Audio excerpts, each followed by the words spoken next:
Bonjour et bienvenue. Voici la vidéo concernant le cadran du Buyer Agent. Que doit faire un Buyer Agent? Il doit trouver et accompagner l'acheteur jusqu'à la signature du compromis de vente. Le travail du Buyer Agent repose sur deux aspects fondamentaux. Le premier, c'est celui d'avoir un conseiller crédit de confiance pour qu'il puisse préqualifier les acheteurs d'un point de vue économique.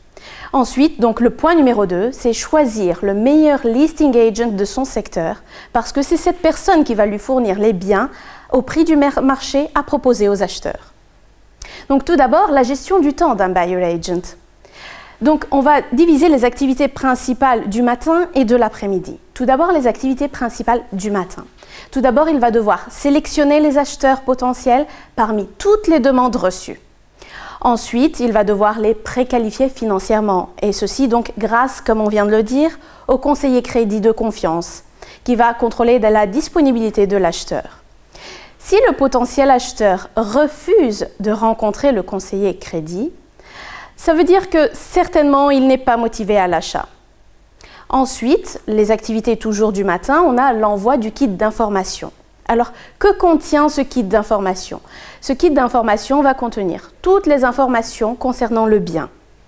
Ensuite, il y aura une analyse du marché mettant en avant les atouts du bien, démontrant ainsi que nous avons sélectionné le meilleur bien disponible sur le marché actuellement répondant aux exigences de notre client. Et puis ensuite, si on a envoyé le kit de façon digitale, on peut y insérer un lien le dirigeant vers le site où on a publié l'annonce de ce bien. Et toujours, si on l'a envoyé de façon digitale, ce serait bien d'envoyer, très important, un lien d'une vidéo à 360 degrés du bien, parce que ceci peut permettre à l'acheteur, déjà d'une part, de visiter autant de fois qu'il le veut en mettant des pauses le bien, mais en plus, il pourra vérifier les conditions réelles du bien.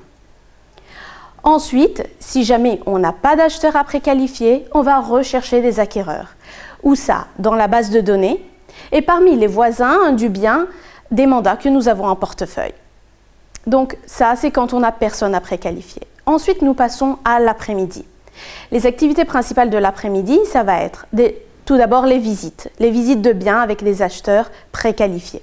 S'il n'y a aucune visite à faire, il faut continuer à préqualifier des acquéreurs.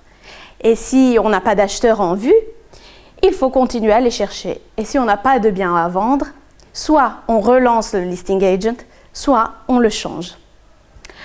Ici aussi, l'entraînement quotidien est important puisqu'il faut faire des jeux de rôle continuellement, toujours des jeux de rôle pour gérer au mieux les objections.